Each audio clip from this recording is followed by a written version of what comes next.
मुझे पता है आप सभी यूपीएससी की तैयारी कर रहे हैं, आईएएस बनने की तैयारी कर रहे हैं। ये जो बातें मैं आपको बताऊंगा ये सिर्फ आपकी यूपीएससी की तैयारी के लिए, आईएएस की तैयारी के लिए ही महत्वपूर्ण नहीं है, बल्कि इनफैक्ट आपको ज़िंदगी के किसी भी कोने में, ज़िंदगी के किसी भी मोड़ में मेरा पूरा भरोसा है कि आपको इस तरह की बातें पसंद काम आएंगी। तथा अभी आपको जो इंट्रोडक्शन दिया है इन्होंने कि पहले आईआईटी के अंदर टॉपर रहे, फिर आईआईएम के अंदर टॉपर रहे, फिर यूपीएससी के अंदर टॉपर रहे, ये जो बातें मैं आपको बताने जा रहा हूँ ये मैंने मेरी ये सफलताओं से नहीं सीखी है, बल्कि इन सफलताओं के पीछे जो मेरी विफलताएं रही थी, जिनके बारे में जो है यदि मैं चर्चा करने लग जाऊं तो शाम हो जाए, तो उन विफलताओं से मैंने ये बातें सीखी हैं। तो सर्वप्रथम मैं आप लोगों से पूछना चाहूंगा, आप में से अधिकांश लोग यूपीएससी की तैयारी कर रहे हैं, आपकी क्यों कर रहे हैं आप ये तैयारी? इसकी तैयारी करने के पीछे आपका सबसे बड़ा मोटिवेशन क्या है? कोई बता सकता है आप में से मुझे? वेरी गुड, समाज के लिए आपको कुछ करना है। और हाँ, power, very good, very good, respect, समाज सेवा और जस्टिस। कोई ये भी बोल दो कि आईएएस बनना भी मोटिवेशन है, आईएएस बनने के लिए भी कर रहा हूं। मैं आपको एक बात बताऊं,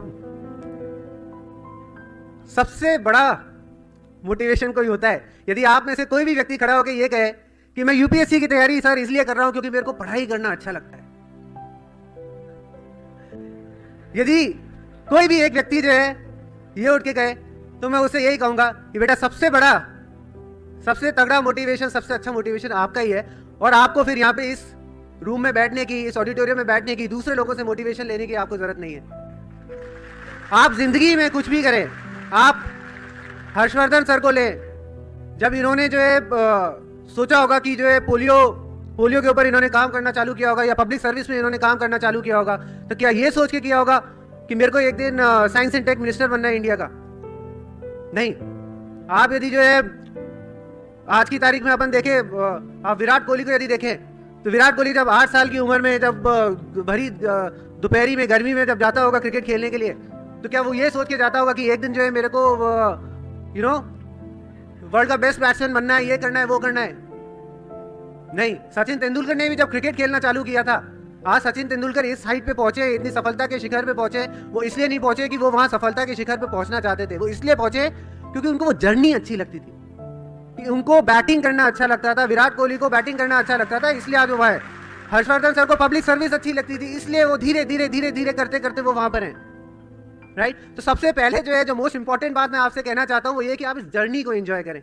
आप जीवन में कोई भी काम करें, आपको गाना बजाना है, आप गाना गाना है, आप गाना गाएं, आपकी कोई भी चीज, आपको कुछ भी करना है, आप उस चीज को यदि एंजॉय करने लग जाएंगे, बिना ये सोचे कि इसका फल क्या रहेगा, कि क्या इसका रिजल्ट रहेगा, उस चीज को भूल के आप जो है सिर्फ उस प्रोसेस को एंजॉय करने लग जाएंगे, तो आप जो है सफलताएं अपने आप आती चली जाएंगी, अपने आप आती चली जाएंगी। मैं आपको, हालांकि जो है मंच पे जिस तरह की हस्तियां बैठी हैं उनके आगे मैं कुछ भी नहीं हूं, किंतु फिर भी मैं आपको जैसे अपने जीवन से यदि बताऊं, छोटी छोटी चीजें। लोग एमबीए करने जाते हैं, एमबीए करने क्यों जाते हैं? अच्छी नौकरी के लिए। बट एमबीए जाके आपको क्या करना होता है? पढ़ाई करनी होती है। मैं एमबीए जो है किसी नौकरी के लिए नहीं गया था, मैं एमबीए गया था क्योंकि जो है आईआईटी के अंदर मैंने इतना बुरा किया था कि मुझे अपना जो है एक सॉर्ट ऑफ प्रायश्चित करना था, कि मैं पढ़ने के लिए गया था एमबीए में। मैंने वहाँ पढ़ाई की, गोल्ड मेडल अपने आप आया, और आईआईएम से जो सबसे अच्छी नौकरियां लगती हैं वो अपने आप मेरी नौकरी लगी। यूपीएससी के लिए भी जब मैंने तैयारी चालू की, इसलिए नहीं की कि कोई आईएएस बनूंगा मैं, या फिर फर्स्ट रैंक लाऊंगा, ये करूंगा, वो करूंगा। मैंने इसलिए पढ़ाई चालू की क्योंकि मेरे को पढ़ना अच्छा लगता था। मैंने इकोनॉमिक्स लिया, हालांकि मेरा कंप्यूटर साइंस से इंजीनियरिंग है, फिजिक्स मैथ्स ये कुछ भी ले सकता था, बट इकोनॉमिक्स लिया तो इकोनॉमिक्स अच्छा लगता था। उसके अलावा पहले जब 2 सब्जेक्ट होते थे, हिस्ट्री लिया क्योंकि हिस्ट्री पढ़ना अच्छा लगता था, राइट? ऐसे ही आप लोगों को भी कोई एक बात यदि मैं कहना चाहूंगा तो वो यही कहना चाहूंगा कि आप लोग जीवन में कुछ भी करें, आप उस चीज को एंजॉय करें। महाभारत के अंदर एक वो, महाभारत नहीं, भगवत गीता के अंदर एक वो जो श्लोक है ना, जीवन का सबसे इंपॉर्टेंट श्लोक भी वही है और जीवन का सबसे मुश्किल श्लोक भी वही है। एग्जैक्ट संस्कृत तो मेरे को याद नहीं है, लेकिन उसका हिंदी में सार ये होता है कि कर्म करता चल, फल की इच्छा मत रख। कर्म करता चल, फल की इच्छा मत रख। आप अपने कर्म करते चलो, सफलता अपने आप आने लगेगी। और जीवन में ये सबसे मुश्किल भी इसीलिए है क्योंकि इवन जैसे मैं अपने आप को ही देखूं कि ठीक है, जब मैंने ये फॉलो किया तब मैं इसके अंदर सिलेक्शन हो गया। अभी सिलेक्शन होने के बाद में कई बार ना अपने को नौकरी के अंदर आने के बाद तो कई बार डिसीजंस लेने होते हैं कई सारे, तो ऐसे ही मैं बैठा हुआ था सर एसईओ कोड के अंदर जो ज़मीन वमीन की जो फाइलें होती है, कोई एक केस था, उसका निर्णय मैं कर रहा था। निर्णय करते करते मेरे को लगा कि देखो मैं जितने भी डिसीजन लेता हूँ बोनाफाइड तरीके से लेता हूँ, लेकिन निर्णय करते हुए मेरे को लगा कि यार मैंने यदि ये डिसीजन कर लिया तो इसका हो सकता है ये परिणाम हो, फिर ये होगा, फिर ये होगा, ये होगा। कई बार इस तरह की भावनाएं आ जाती हैं। उस समय आप यकीन नहीं करेंगे, मेरे जो कोर्ट के रीडर हैं, रीडर यानी कि जो आपके एलडीसी यूडीसी होते हैं, उन्होंने मेरे को, भंवर जी है उनका नाम, तो भंवर जी ने मेरे को कहा कि सर महाभारत के युद्ध में जब अर्जुन एक बार बैठ गया था कि जो है मैं किन को मार रहा हूँ, ये सब मेरे जो है भाई हैं, मेरे जो है रिश्तेदार हैं, इनके साथ मैंने बचपन बिताया है, तो भगवान कृष्ण ने उनको एक ही बात कही थी कि अर्जुन तू गांडीव चलाए रख, तू गांडीव चलाए रख। तो जीवन भर आप इस बात को ध्यान रखना, कभी आप फल की चिंता मत करना, आप जो करना है आपको करो, आप पूरा दिल लगा के करो, अपने आप जो है सफलता आपकी आती रहेगी। और दूसरी चीज जो मैं आपसे कहना चाहूंगा, बहुत ही संक्षेप में कहना चाहूंगा कि अगेन आपको क्या लगता है कि आप ये जो यूपीएससी की परीक्षा दे रहे हो, इसमें आपके कंपटीटर कितने हैं? कितने लोगों के साथ में आप कंपीट कर रहे हो? हाँ, 1 लाख, 2 लाख, 5 लाख, 10 लाख? हाँ, एग्जैक्टली। और ये बात सिर्फ आपकी यूपीएससी की तैयारी है, किसी और के लिए नहीं। जीवन भर आप बस एक बात को ध्यान रखना कि आप सिर्फ अपने आप से कंपीट करते हो, कि हर रोज उठ के आपको सिर्फ अपने आप को बेहतर बनाना है। आपकी सारी की सारी शुरू से जो है इस पूरे प्रोग्राम की यही थीम रही है कि let positivity in and keep negativity out. आपकी सारी की सारी एनर्जी, डॉक्टर साहब ने इतनी अच्छी बातें बताई थी, सारी की सारी एनर्जी आपकी इसी बात पे होनी चाहिए कि मैं किस तरह से अपने आप को और बेहतर बनाऊं। जीवन में मेरा कॉम्पिटिटर सिर्फ मैं खुद हूं, किसी और से कोई कंपटीशन नहीं है, सिर्फ आप अपने आप को बेहतर बनाते रहो। और वो करते समय आप खुद ही देखना कि सारी जो पॉजिटिव एनर्जीज हैं आपकी, सारी जितनी भी एक पॉजिटिव माइंडसेट होता है, वो सारा आपके अंदर आएगा। आप अपने आप को बेहतर बनाओगे तो बेहतर बनाते बनाते बनाते बनाते आप अगेन जो है कब शिखर पर पहुंचोगे आपको पता भी नहीं लगेगा। और कंक्लूड करने से पहले आपको एक तीसरी जो है छोटी सी बात बता दूं, और ये सारी बातें यही है जो मैंने अपने जीवन में अपने फेलियर से सीखी है।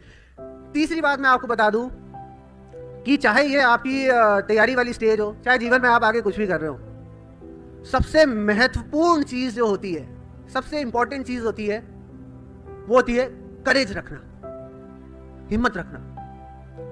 क्योंकि जीवन ना कभी भी ऐसे नहीं चलता जैसे अपनी जो हाईवेज होती है एकदम स्ट्रेट। जीवन यूं यूं यूं यूं हमेशा चलता रहेगा। और जब मैं कहता हूं कि करेज रखना, तो जनरली मेरा अभिप्राय ये नहीं है कि जब आप जब आप फेल हो जाओ या जब आप अपने जीवन के निम्न स्तर पर हो, उस समय अपने आप को हिम्मत रख के जो है फिर से जो है चलते रहना, ये बहुत जरूरी है।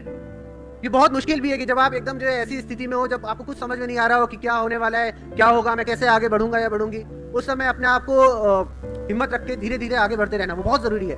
लेकिन उससे भी ज्यादा जरूरी है कि आप जो है आपके अंदर इतनी करेज होनी चाहिए, इतनी हिम्मत होनी चाहिए कि आप अपनी गलतियां स्वीकार कर सको। क्योंकि यदि एक ये चीज अपने पास में नहीं रहती कि अपनी गलतियां खुद स्वीकार कर सके, तो अपने अंदर अहंकार आ जाता है। अपने अंदर अहंकार आ जाता है। हर व्यक्ति को ये लगता है कि बॉस मैं जो कह रहा हूं या मैं जो कर रहा हूं वही सबसे अच्छा है, कि मैं जो आंसर लिख कर आया हूं वही सबसे अच्छे आंसर है, कि मैं जो स्पीच दे रहा हूं वही सबसे अच्छी स्पीच है, मैं जो गुरु मंत्र दे रहा हूं वही सबसे अच्छा गुरु मंत्र है। हर व्यक्ति को ये लगता है, इट इज बट नेचुरल। लेकिन हमारे अंदर इतनी करेज होनी चाहिए कि हम एक्सेप्ट कर सकें, सबसे पहले अपने आप की, अपनी खुद की नजरों में एक्सेप्ट कर सके कि नहीं मैं गलत था, और उसके बाद पूरी दुनिया के सामने एक्सेप्ट कर सके कि मैं गलत था। क्योंकि जब तक आप ये एक्सेप्ट नहीं करोगे कि आप गलत थे, तब तक आप सही राह पर चल नहीं पाओगे। तो यदि आज के इस दिन से मेरी तरफ से आपको ये 3 चीजें लेना चाहे जीवन भर के लिए, तो आप यही 3 चीजें लीजिएगा कि आप जो भी चीज कर रहे हैं उसके पीछे पूरे पैशन से कीजिए, पूरा एंजॉय करते हुए कीजिए, जो आपके दिल से आवाज आए वो कीजिए, फल की चिंता मत कीजिएगा। सेकेंड चीज कि आप हमेशा अपने आप को बेहतर करने की कोशिश करते रहें। और तीसरी चीज, हमेशा इतनी करेज रखें, चाहे आप किसी भी पद पर पहुंच जाएं, कि आप स्वीकार कर सकें कि हाँ मैंने गलती की थी। आप ये 3 चीजों को आप फॉलो करते हैं तो जीवन में आप बहुत आगे जाएंगे। और यहाँ मंच पे जो उपस्थित लोग हैं, मैं हम सबसे बहुत आगे जाएंगे। आने वाले टाइम में आपका बहुत नाम सुनेंगे, आप अपने जो है घर वालों को प्राउड करेंगे, अपना जीवन जो है संवारेंगे, अपने गांव का, अपने समाज का, अपने देश को, सबको आप आगे ले जाएंगे। और सबको आपसे यही उम्मीदें हैं। बहुत बहुत नमन आपका। Thank you very much.